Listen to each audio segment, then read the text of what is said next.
আমার home reels চ্যানেলে সকলকে ভালোবাসা জানিয়ে আজকের একটি ডেজার্ট রেসিপি নিয়ে চলে এসেছি।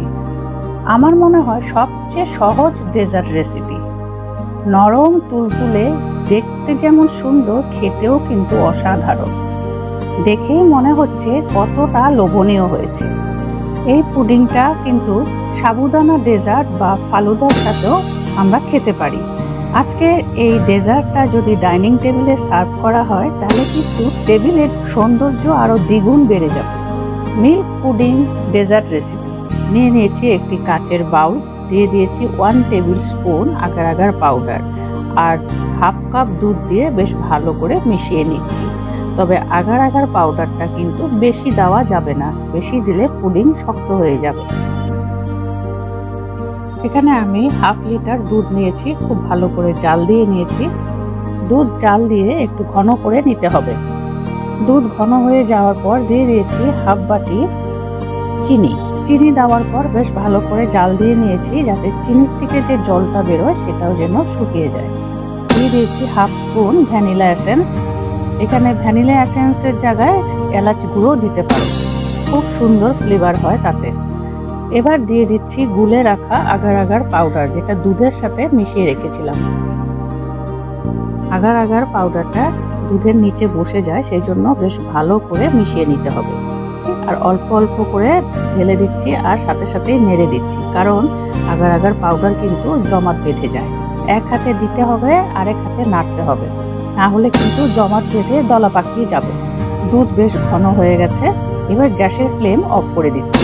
তো আমি গ্যাসের ফ্লেম লো টু মিডিয়ামে রেখেছি। এবার নিয়ে নিচ্ছি একটি কাচের বাউল আর বেশ উপর থেকে কিন্তু আমি দুধটা ঢেলে দিচ্ছি, যাতে এর মধ্যে কোনো রকম এয়ার বাবলস তৈরি না হয়। ঢেলে নেওয়ার পরে উপরে যে ফেনা ফেনা ছিল সেই ফেনাযুক্তগুলো কিন্তু আমি চামচ দিয়ে সরিয়ে ফেলেছি, কারণ পুডিং এর ভেতরটা কিন্তু একদম সুন্দর মসৃণ হতে হবে। এবার আমি 1 ঘন্টা নর্মাল টেম্পারেচারে রেখে দেব, তাতেই কিন্তু বেশ কিছুটা সেট হয়ে যাবে। তারপর 20 মিনিটের জন্য ফ্রিজে রেখে দেব। নিয়ে নিয়েছি একটি কাচের বাউল, দিয়ে দিয়েছি 1 চামচ আগার আগার পাউডার, তাতে হাফ কাপ জল দিয়ে বেশ ভালো করে মিশিয়ে রেখে দিচ্ছি। এবার জেলো বানানোর জন্য নিয়ে নিয়েছি একটি প্যানে দিয়ে দিয়েছি 2 কাপ জল, তাতে দিয়ে দিয়েছি হাফ কাপ চিনি। চিনিটা গলে যাওয়া পর্যন্ত অপেক্ষা করতে হবে। চিনি মেল্ট হয়ে যখন ফুটতে শুরু করেছে সেই সময় দিয়ে দিচ্ছি গুলে রাখা আগার আগার পাউডার, যেটা বাটির মধ্যে জলে গুলে রেখেছিলাম। এখানেও সেম পদ্ধতিতে আগার আগার পাউডার জলটা দেওয়ার পরে সাথে সাথে কিন্তু নাড়তে হবে, না হলে কিন্তু জমাট বেঁধে যেতে পারে।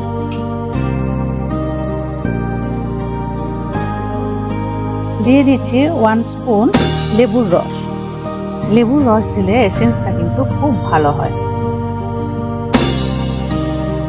এবার কালারের জন্য দিয়ে দিচ্ছি 4 থেকে 5 ড্রপ রোজ কালার। আমি এখানে রোজ কালার ইউজ করেছি, তোমরা তোমাদের পছন্দ মতন কালার ইউজ করতে পারো। জেলোটাও আমার পারফেক্ট রেডি হয়ে গেছে।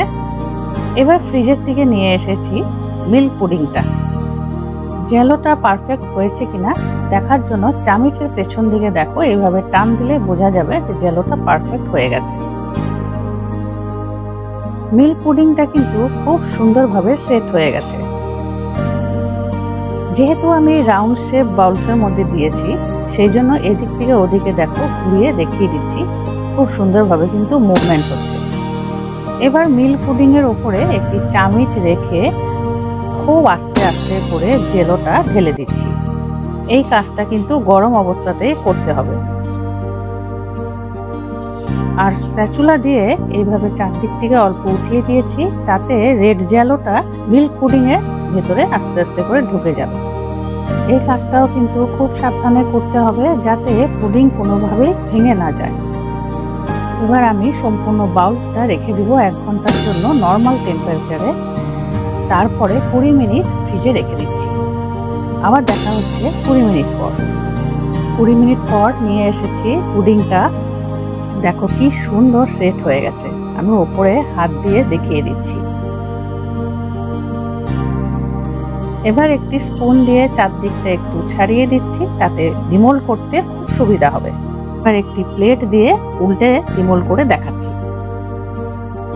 দেখো, ওয়াও কি সুন্দর হয়েছে! এত সুন্দর হয়েছে যে আমার কিন্তু কাটতে ইচ্ছে করছে না। ওপরটা বেশ গ্লাসের মতন হয়েছে।